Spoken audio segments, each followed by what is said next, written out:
everyone. This is James Bampfield, and this is my podcast series, Spirituality for Today. And I have a very special guest today, and his name is Dr. Marc Gafni. We are connected far across the ocean, across the pond to Miami, but I believe. Marc is a pretty extraordinary guy. He is a rabbi, an ordained rabbi. He is a public intellectual. He is the author of many books. He's a spiritual teacher. And in spite of all that, he's also really fun to be around. And it's an enormous pleasure for me. And I count him also as a friend. He's been a huge inspiration for me since I met him about 5 or 6 years ago. And I feel very privileged and honored that he is joining me for this podcast. So hi, Marc. Hey, James. It's great to be with you, brother. Yeah. Well, Marc, I'm going to dive straight in. Okay. As I told you, what I'm most interested in this podcast series is how people actually experience their spirituality, their relationship to God, whatever you want, to the divine, whatever you want to call it, on a sort of personal day-to-day basis. In terms of, how does that feel? What does that look like? Whether that's in terms of practices. And that's the direction that I want to go in.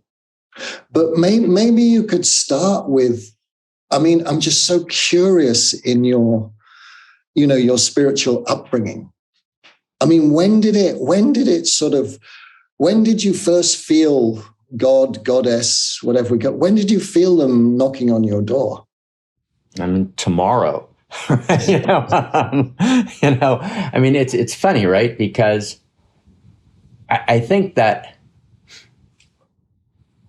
any person who's real in spirit, brother, experiences a movement, right, between absence and presence, right? And so there are moments where you feel spirit and God so far away. And there are moments, and what we call enlightenment is when that second kind of moment is, the center of gravity, where you feel so close. Right. And for me, and just to be very immediate and real in terms of my own experience, which I think is the conversation that you're interested in having here. Exactly. For me, when I am walking through Delhi, there's an experience I'm bringing to mind right now. I was walking through Delhi. I had landed, in the airport, and we were going to drive up to Dharamsala, right, to see the Dalai Lama. Mm-hmm. And we had this funny, encounter, and he had taken a piece of clothing of mine and told me that he would only give it back to me if I came to Dharamsala to get it. And so I came to India, and we were actually filming a television special, together. And the drive up there, by the way, James, was a place where you had to pray to God every second. It was the most scary thing that ever happened to me in my entire life. But as we're walking through Delhi, and it's nighttime, and you see like 6 people sleeping on a wheelbarrow, right? The incredible density and suffering. Right? And you just understand that each one of these people matters, and that there's a larger frame than this moment in life, because it's impossible to actually hold the dignity and truth of our love and our compassion and our sense of, goodness and truth and beauty, in the face of this kind of abject suffering. So what you actually know immediately in your body And I'm saying not in your mind.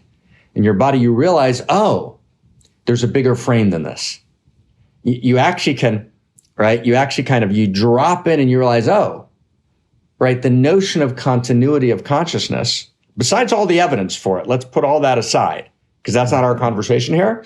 But you actually I had an embodied feeling of this much larger picture and vision of spirit dancing, than could be held by that minute.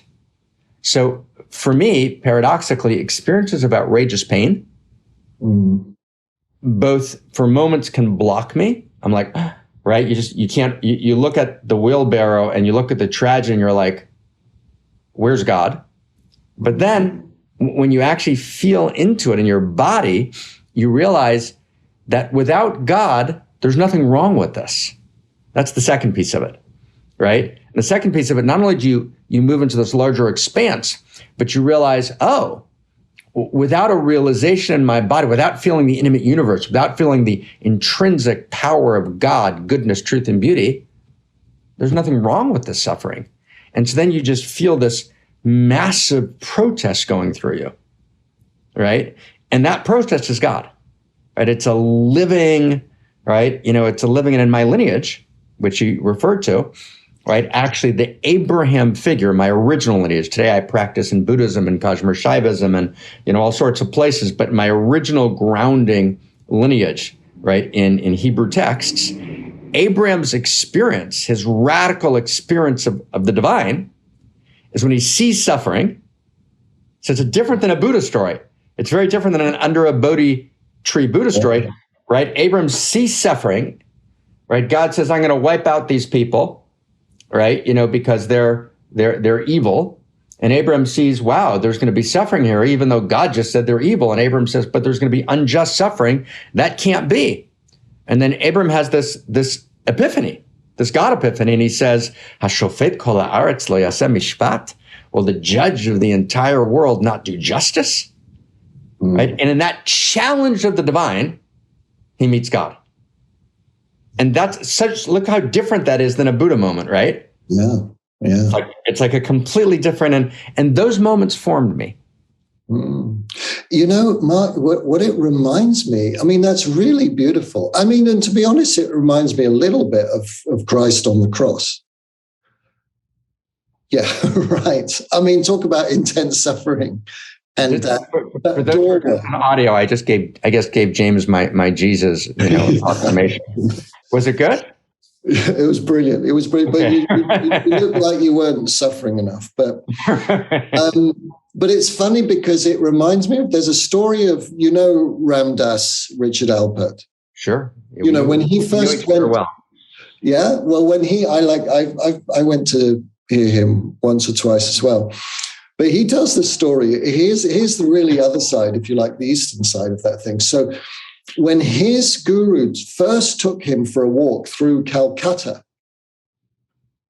it was the first time he'd really seen it. And he was absolutely shocked at the poverty, the grime, what you've just described. And when they got to the end, he sort of addressed it. He was sort of stuttering to his teacher. He said, what about, because he'd just seen the teacher sort of sailing through it. And he said, well, what about this? What about this? Look at it. And the teacher said, what do you mean? Everything's perfect. Now, of course, that my guess is he was saying that very much in that context to Ram Dass Verism. But there's also some truth in that, right?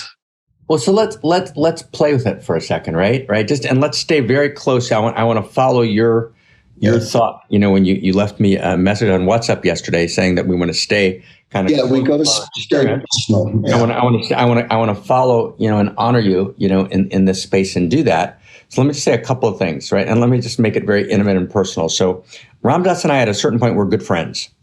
Yeah. We had a lovely friendship, and we never stopped being. We were in different places of the world, and I was with him it was 2005, and we were in Maui, right? And Bit different from Calcutta. Yeah. Right. Different from, right. We were in Maui, right. In this beautiful house. Correct. But, and he had a stroke. And, him and I were teaching, and KD, Krishna Das, was chanting, and it was about 40 people there, and we were together for 10 days. And it was really a beautiful, moment.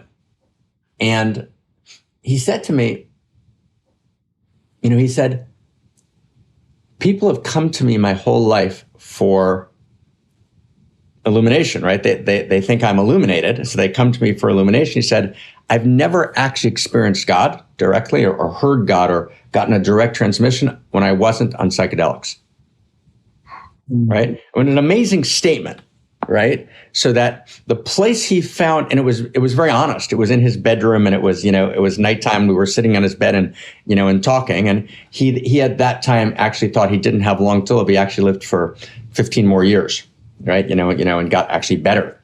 But, for him, the experience of God was that expanded, it's all perfect experience that you have on psychedelics, right? In other words, one of the experiences of psychedelics is it's all perfect. That's actually your experience. The psychedelics opens up that dimension. Well, and you can have that in meditation as well. And you can have it, of course, in meditation, right? Absolutely.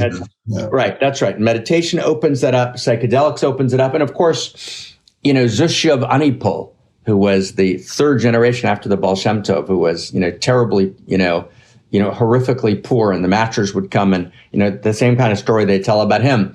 And, Vostutzach, how can you be in this? And he said, what? It's all the sweetness of God. So there's that moment is real.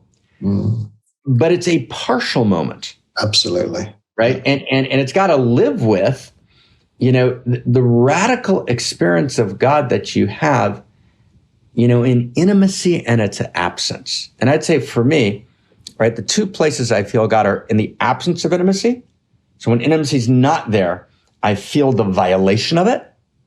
But it's a kind of presence and absence, right? And whether that's, suffering abjectly in the world, or intimacy between me and another person, right? In other words, so let's say, you and I haven't talked for 3 months, right? Or we're in the middle of some interesting kind of, dialectic or dance, right? So the urgency and importance of us coming to a higher union is God, right? In other words, that's the God force alive and pulsing and breathing and saying that it's the force that moves to wholeness, right? And it's and that force and that joy of moving towards intimacy as this movement in cosmos is this incredibly alive place of the divine.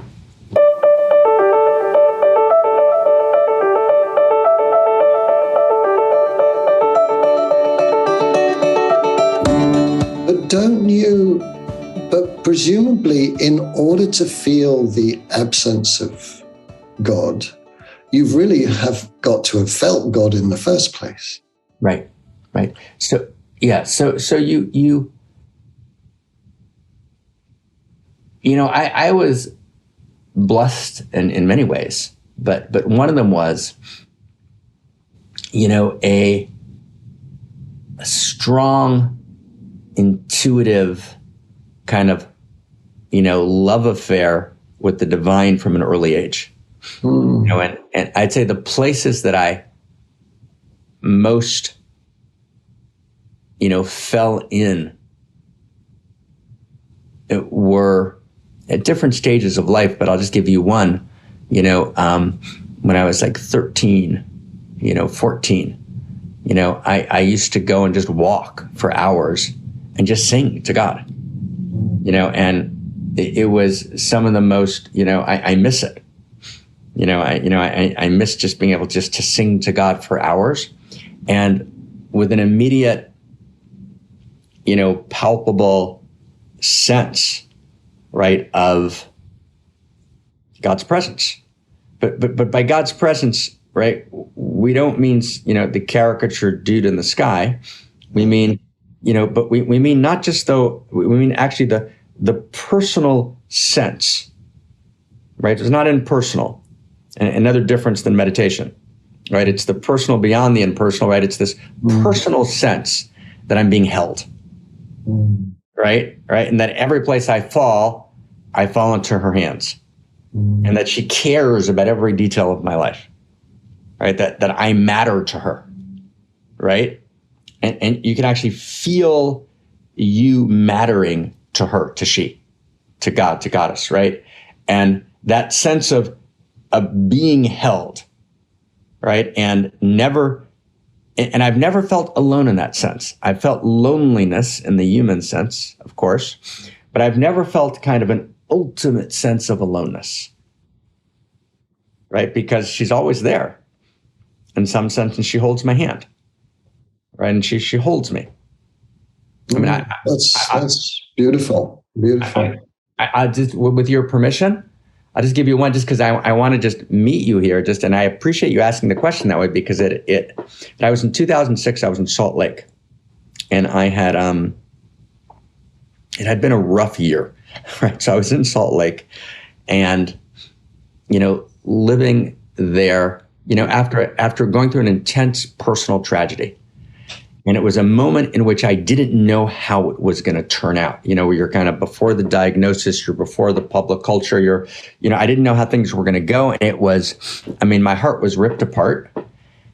And I would sit every night, by myself in the apartment, and I would read the book of Psalms, right? And with just tears just streaming down my face. And you're reading about David, Solomon's father in ancient Israel. And David's not meditating, and he's not saying it's all perfect, right? It's not Nim Karoli Baba, in Calcutta talking to Ram Dass, right? David is saying, what are you doing? Like, wait, I'm getting ripped apart. I'm getting killed. I'm going to help me, right? What's right? And it's right. Why are you forsaking me? Where are you? Right? So David's screaming to God in every possible way. But it was so beautiful and so intimate. In other words, it was so up in God's face and so personal. And literally I felt, and I don't feel like it was hyperbole. I don't feel like it was a metaphorical experience. I felt like the only person who could possibly understand what I'm experiencing are David and God, right? And literally, and I just cried through. I read the first, I still have the book, and it was, and that sense of just always being with her, and she's always with me, and she always kind of cares insanely, right? It's kind of like, when you're on a date, I remember when you're like 14 or 15, and I was in yeshiva, right? Which is, seminary school. So there was no physical contact. That limited what could happen on a date. So you had a lot more time, right? You had a lot more available time. And I remember walking with Betty Ehrenkrantz by the Hudson River. And I would say it was my first deep experience of human intimacy. We would just share everything with each other. We would just talk. And so that's my experience of God, right? It's this intimate conversation like that. Well, no, that's very, very lovely. I mean,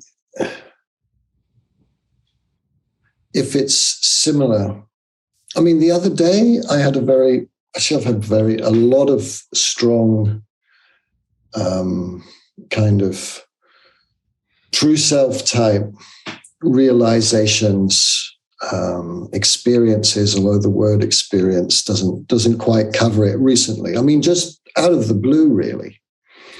But one of the things I noticed was that it actually, any idea of sort of detachment was just completely wrong. Right. I felt way more in life. I felt I could feel everything. Right. So I remember when I was walking along the beach, and I know it's a cliche, but the sunset, it just made me cry and cry. Right. There's a reason cliches became cliches, right? Yeah, exactly. It was like everything touched me. Right. Everything. Right. It's like that intimacy with, and that definition of enlightenment is intimacy with all things.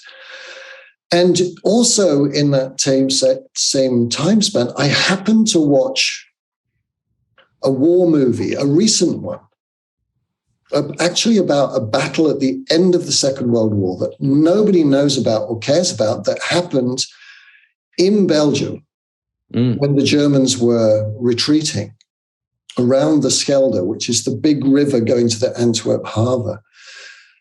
And after, in the beginning, I thought, oh no, I'm in this lovely space and this is really harsh. But something told me, I said, no, keep watching. And I just cried my heart out. I mean, these people, what they went through. Right. At that age, people in the Dutch resistance at 17 years old, putting their life on the line.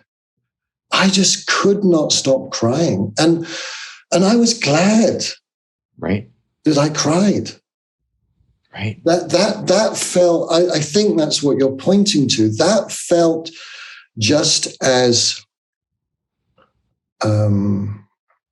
spiritual, if you like, as anything that had been coming out of my sort of true self experiences. Right. And that seems to be a little bit what you're pointing to. No, beautiful, right? Beautiful, right? The beautiful, the statement about enlightenment that, I share so much that you just alluded to, which is really important, right? And it's part of a larger conversation on enlightenment and intimacy, but that enlightenment is intimacy with all things. So what does it mean to be intimate? Intimate means that I feel you and you feel me, right? And we can feel each other and we feel the aliveness of it. And when I feel the aliveness of it, and I can step out of my own contracted ego self, my heart's blown open. And when my heart's blown open, the only thing that can hold it is tears, right? Because the language of tears, right, is somewhere between silence and speech, right? And it, so tears, and when I watch, when my heart's open and I watch, let's say, a movie, which means that I'm stepping into someone else's story. And movies are a spiritual practice, right? So I KK laughs, whenever I watch a movie, I pretty much cry through movies, right? I'm the same. But it's such an honor, because when we're crying in a movie, what it means is that you're actually able to feel the fullness of that story, sometimes in ways that we can't feel the fullness of our story, right? Because we have all of the coiled contractions, and then our heart opens into our own story and into our own life. It's that sense that Aristotle was talking about when he talked about catharsis, right? And so it is this sense of, it's the sense of, and maybe to share one more thing, it's when we think about God, when I think about God, when I feel God, I don't think about God as the infinity of power. I think about God or feel God as the infinity of intimacy. And, in the texts, for example, of Hebrew mysticism, on the inside of the inside, God is crying, right? Which is like, wow. And so you could say, well, how do you believe in a God who cries? Well, how do you believe in a God who doesn't cry? Right. And so there's and whenever we cry, right, we cry for all the times we didn't cry before. Right. And so, yes. Beautiful. Yeah. And Marc, do you think, because, you come from a very strong tradition, which you were brought up into a much intenser degree than me, as sort of Church of England, sort of Sunday morning only type, but you've also, you've exposed yourself to a lot of other spiritual paths, methodologies, yogas, philosophies, including Eastern ones. Do you feel that I don't mean so much from a sort of Dharma theoretical point of view, because I'm sure that's changed some of your worldview, but in terms of relationship to God or the actual felt spiritual sense, do you feel that other things have also affected you, that the texture that you now feel is slightly different than, say, someone who's remained a traditional rabbi? Right. It's a great question. No, it's of course changed. It changes dramatically, right? And there's the grounding experience of our youth, which is a great gift. And just to say, just as a prelude to your beautiful inquiry, I think that every parent, whether you're secular or religious, whether you're atheist or practicing, it doesn't even matter. I think every parent owes their child to raise them in a great tradition. There's something you get. I have two friends who moved to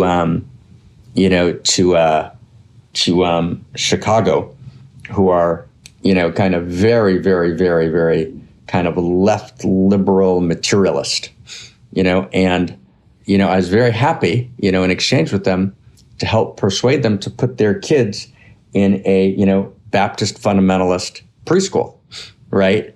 And why? Because they're going to get something from that. They could, they decide to grow out of it, but they're going to get something that you don't get anyplace else. You get a kind of unmediated, whenever I'm traveling and I want to just have a time to be in deep practice, I'll go to a Black gospel church if I can on Sunday morning. I'll find a Black gospel church. I've done it for many, many years. And they're not asking questions about this or that. They're just like, sweet baby Jesus, right? And it's gorgeous. And they sing and they're alive and they're talking directly right to the divine. And it's, and it's not that they're not figuring it out. They're there. And there's something that we lose. Now you can't stay there because there's all the dangers of fundamentalism are real, right? If you look at Osama bin Laden, he stayed and went the wrong way with it, right? He would be a great teacher at a New Age seminar, but I so value that early experience and the texture and the fabric of it, that has shapes me in every second. At the same time, it's completely changed, right? Science has completely changed my experience of the divine. I mean, just completely, right? Feeling into, and I talk about a lot muons and hadrons and leptons and such things, and feeling into that allurement, that animates the four fields, right? The electromagnetic, the strong and weak nuclear, and the gravitational. But actually feeling into it and then studying it scientifically, mathematically, literally changes your experience of the universe. I mean, completely, right? So science has actually been an incredibly important, great tradition to me in terms of changing my felt experience of reality, right? In a direct way. So that's been one. Mm-hmm. And the second is this very deep sense in Buddhism, right, of kind of the awareness of awareness, which is unbelievably important, right? Where you can just step into the field, right, of true self, and let go of story and just be in the field. And that field is utterly self-validating, and you're aware of the fact that you're aware. And you can actually experience, I am in this very, very direct way. And in that sense, one of the greatnesses of the Eastern practices is that they're an immediate experience, right? There's no dharma. It's just like, I am. Yeah, well, there's only immediate experience in a way. Right. Well, bigger conversation, but yes, there's an emphasis. I mean, there's actually a lot of theology and claim, right? But at the way the West has received it, the immediate experience core we've made central because we're experience junkies, right? But as we should be. So the direct experience of kind of an immediate sense, right, of your own location in the larger field as an expression of true self, right, is a gorgeous contribution, which of course exists in the Judeo-Christian traditions as well, but it's not as a refined immediate technology, right? It's very clear and which is crazy beautiful. And finally, Kashmir Shaivism, right? In other words, Kashmir Shaivism has been very, very important to me, right? In terms of its dazzling sense of the, immediacy, right, of divine presence in everything, kind of in yearning and in colors, and in altars, and in elephants, in other words, this very, very, very, living, fresh sense of just divinity breathing in all these forms uniquely, which is so beautiful. So my good idolatrous friends have helped also. Right. Oh, that's beautiful. I really love that, the way that you've both experienced that and managed to really understand that has happened.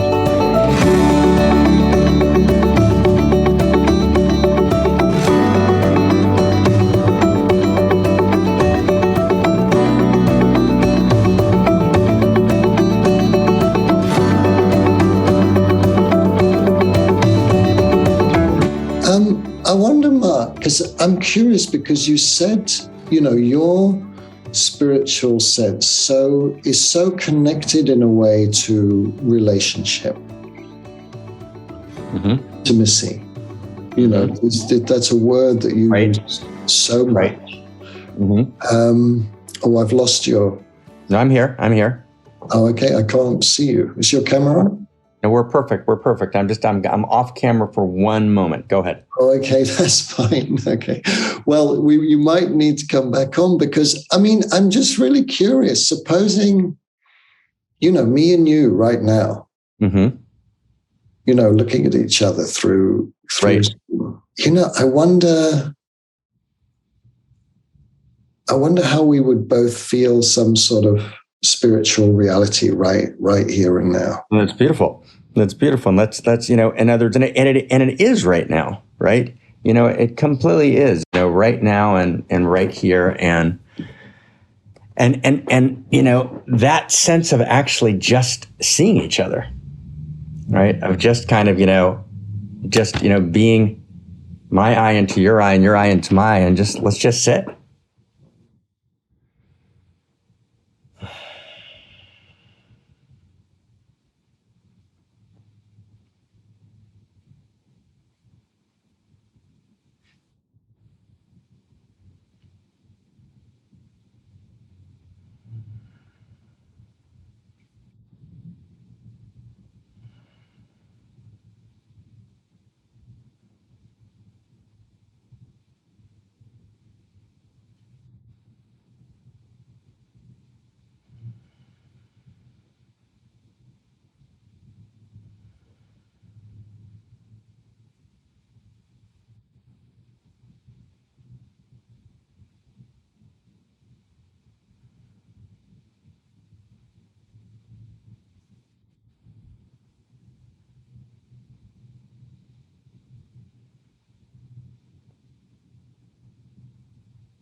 Wow. Yeah. I think I could stay there for a long time. Right?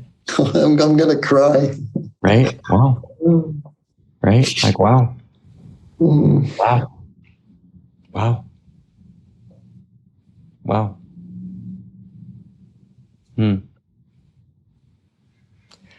Cha. Yeah.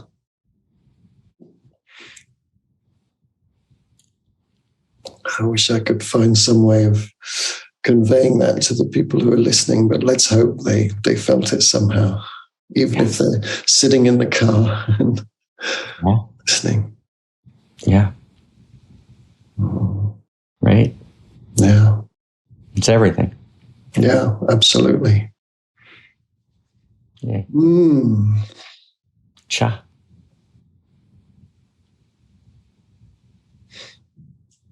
And when all the words, right? When all the words fade away. I know. I'm trying to claw my way back to the world of podcasts and words now. That was really, thank you, Mark. Big thank you. And that just came to me in that moment.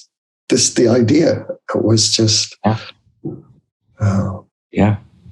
And it's pure love. Right? It's just, there we are. Right? Nothing in between. No distance. It's pure love, but I felt very strongly also all the sort of spaciousness around. It wasn't like a little, right? It wasn't like when you fall in love with somebody. It's right, quite a narrow channel. Right. No, love as the way I would use the word outrageous love, not birthright. So that's good, because in the community of your listeners, that might not be, or maybe it is familiar to them. And I'm sure you've shared it, but I didn't mean romantic love, although of course, but I mean, I meant love in that widest, that widest sense of the field. Right. So it's not just wider as a concept. It's wider as an experiential reality. Right. Yeah, no, I'm with you totally. And I don't know what your experience was, but we can drop into it for a second. But I was seeing you also. See, it gets very wide and deep, but also it's very intimate and personal. So I could see you like in all these different kind of incarnations. Your face kept moving and changing, and all these different, at the same time, faces of James, right, were appearing, and you could get a sense of like incarnations. You get a sense of all these, an old man, a young boy, right? All these different times and shapes and faces, right? That actually kind of became available because, and we could say this in a way, and tell me if this is your experience. I'm sure that it is, but that time actually stopped. Definitely. We weren't in time anymore. No. Right. No. We weren't in time, and I had something a little similar. It wasn't so much different incarnations, but I saw different parts of you in the phases of your life. Right. I really felt all you've been through, actually. Right. There was some real pathos in there for me. Yeah. Not in a sort of depressing way or something. More in just a sort of I don't know, kind of solidarity. Hey, being human, it's not easy. What a long, strange trip it's been. Exactly, the long and winding road. Right. Well, I want to flip a moment, Mark, and I always ask this question to people because it amuses me. But when would you say, in normal life, if there's such a thing, when are you at your least spiritual? It's a great question. I think when I'm most exhausted. Right? In other words, that there's a place in extreme exhaustion where you can drop underneath it back into spirit. But there's a place before that happens, right? And just ordinary exhaustion where, I've slept, just a couple of hours, and, and the combination of, day, if it goes into kind of days of exhaustion, then because spirit is energy, there's energy in spirit, and whether it appears through like radical joy or ecstasy or grief, which also has energy. But in exhaustion, right, you're missing some energy. You're missing some, and I'm not talking about just a little tired, I'm talking about really exhausted. So there's a moment, and there's ways I've been opened up to drop underneath that, but before the dropping underneath and just the ordinary hell of exhaustion, right? In other words, that place, I'd say probably that place. Interesting. Yeah. Yeah. But does that often, do you often feel exhausted? No. It's actually one of the reasons why I myself, and I ask everyone who I work with or study with to do the same thing, is one of the most important spiritual practices is to sleep enough. Right. There was a big thing when I was growing up in seminary that the heroic thing was to kind of not sleep a lot and to study or pray all the time. And I did that, intensely for a period of my life. And I realized it was a mistake, that there was always a piper to pay. And so now I'm really, really attentive to sleeping. Right. No, I can imagine that. No, but there is something sort of sacred about sleep, isn't there? Yeah. Really. I always love it, in Homer and things like that. It's never just a simple nap, You get visited by the god of sleep, or you don't. It's a proper experience. And sleep's such a mystery. It's such a wonder, sleep, right? It's another door to this entire other reality. Right, exactly. Oh no, there are times when especially if I sleep in the day, if I wake up, and I never sleep for long in the day, I'm a sort of power nap time. And sometimes when I wake up, I still have the taste of an unbearable sweetness. Right. I know I've been in heaven. Right. But because it's completely in that branch, it's completely formless. So there's no feature in it. So you can't describe anything, and you can't even remember anything because there's no form to remember. Right. But the sweetness taste, and I have to admit, when I do that, I mean, life when you wake up can feel pretty rough at the edges. Right. Because that sweetness, and the only other time I've had that, I think I told you once, was at the Wailing Wall in Jerusalem. Right. Where by mistake, by the way, I went to the women's half. I was quickly shooed away. I thought, well, what am I doing? And I felt all the pain, and the wailing. Yeah. But at a certain point, and I think I even put my forehead to the wall. I did. But at the end of it, I felt this huge sweetness. Yeah. I can't think of any other word. Yeah, noam. Deep sweetness. Yeah, deep sweetness. And it's different. The sweetness you're describing, and the Hebrew word that's used in the text is noam, Noam. But it's not sweetness in kind of an English saccharine sense. It's right. It's a very deep, luminous, kind of sweetness. Yeah, no, absolutely. And one of the places that you feel it, right? So just actually a few nights ago, I was having a kind of a hard couple of days, and at some point I kind of fell asleep, or kind of half fell asleep, and the sweetness opened. And one of the ways that I practice, which I don't share a lot, but one of the ways that I practice is in the morning when I wake up, depending on when or what or where, but it's a basic practice of we might call it a hamtaka, or a sweetness meditation, where I'll just lay in bed and ask she to let me fall into her sweetness. Mm-hmm. And far more often than not, but not always, but far more often than not, you literally feel like this light just suffuses your consciousness. It's a literal feeling of it, just literally gets bright, right? There's a brightness, and you just fall in to the sweetness. And you actually have a direct experience, right, of being held. So that's that sweetness. Right. And, no, I know that feeling. Yeah. And maybe one last thing, a place where there's a trace of it. It's not the same. But it's an allusion to it. So we were talking about sleeping.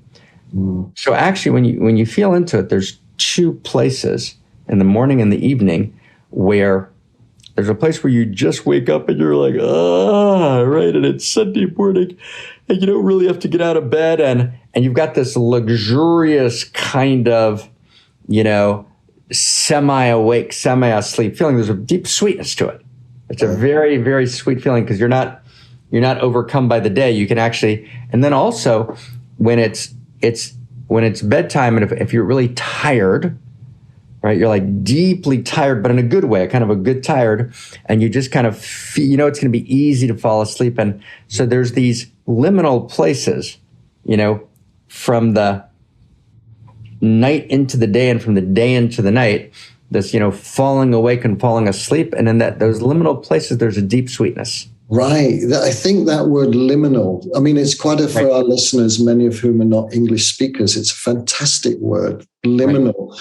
It means on the threshold. So it's it's kind of an threshold where you're not outside the door, you're not inside, you're right in the sort of transition space. Right. Totally, brother. It's an in-between space. Right. An in-between space, right? And you can find it in a lot of in-between spaces, right? Mm-hmm. You can find there's this quality of sweetness that feels different. So I'll just give you a completely different example, but you can actually feel a kind of divine feeling there. So let's say you're at an airport and your next flight got delayed. And you now have, like 6 hours at the airport. I remember this happened to me in Singapore, a bunch of years back, and I was on my way to Sydney, right? And all of a sudden we're stuck in Singapore, and we didn't know anyone in Singapore, and it's this in-between space. And there was this openness, this expanse, right, of just being in the space, and it was very sweet. So in-between spaces have a special sweetness. Absolutely. No, it's really, that rings absolutely true to me. Yeah. I think it's quite interesting because, funny enough, I've asked this question to everybody that I've had a dialogue with so far about when do you feel this, but I haven't actually answered it myself. Please. I think I feel least spiritual when I drop into some kind of addictive behavior. When I feel stuck in doing something or consuming something, or that I really don't sort of want to, or a part of me doesn't want to, but it's bigger than me, and right. And I feel incredibly contracted in those moments.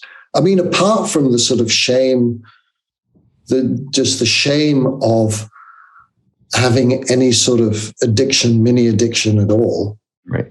The actual felt experience is very godless in that moment.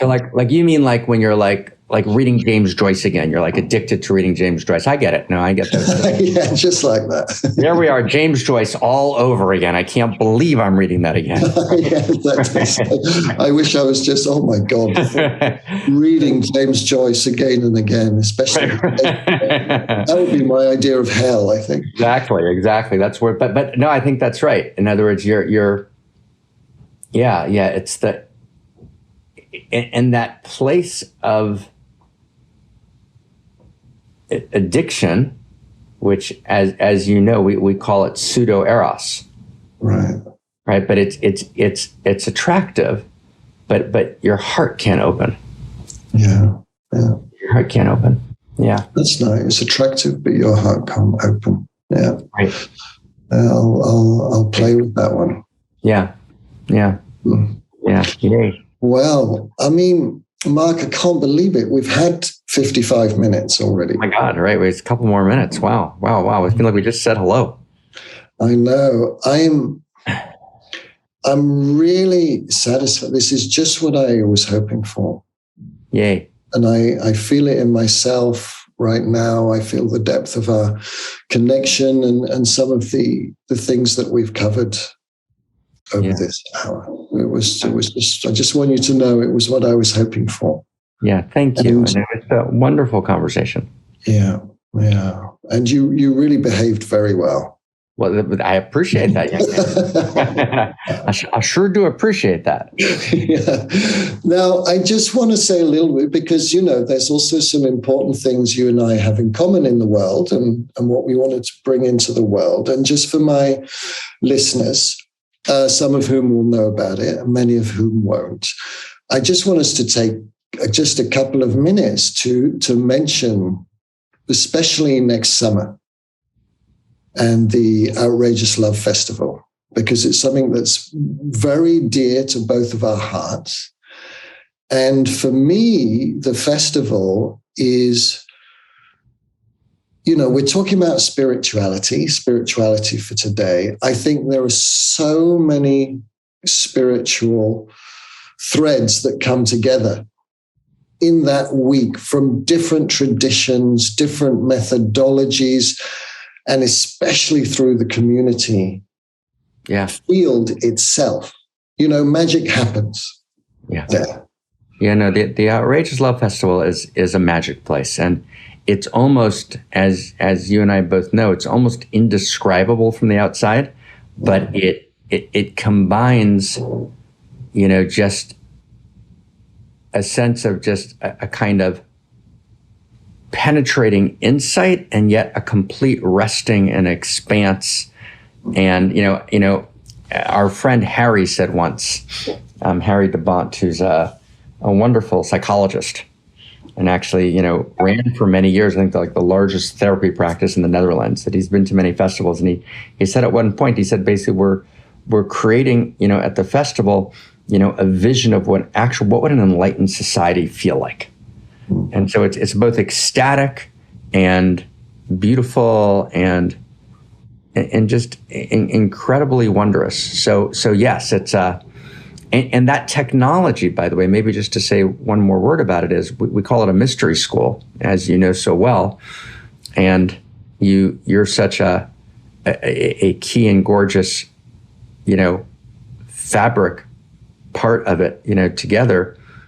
But a mystery school is actually the technology throughout the last several thousand years that has been the way people actually genuinely opened and transformed, and also the way culture and politics evolved and transformed. And so what's also unique about the mystery school is it's not only a personal experience, it's also a very large cultural, evolutionary experience at the same time. And so we're coming together both very personally, but also to actually evolve the source code of consciousness and culture. And so that expression of a mystery school is very different than a meditation seminar, as important as those are, or a transformational event. It's completely different quality. Does that make sense? Totally. No. Right. So first week of August, I think it's the first week of August. right now, it's either August 6th is the date right now, and I think they're actually working with one of the people. We won't say her name because we don't have permission, but to clear the place. Looking to have it in Belgium. Oh, great! In Belgium, yeah. Okay, all right. Last couple of days, right? We were talking to what we can mention her name, to Saskia. Right, of course, dear Saskia. Oh, great! Wow, it's one of my favorite places. Yeah, you brought me there. That's my second home. Your second, I know it is. You brought me there for an event. We were there at I think it was a CEO Council event or something like that. Yeah. One such thing. Yay. Good. Anyway, it's going to happen. Let's hope, COVID permitting and everything. Yeah. We have big plans. Yes. Yeah, we totally have big plans. Big. Yeah. Well, Marc, I know you're an incredibly busy person, and I'm just super grateful that you gave this time to me, to us, and to all the people who will listen to this. Grateful for you, brother. Grateful for you and madly delighted. Thank you. Great. Thank you.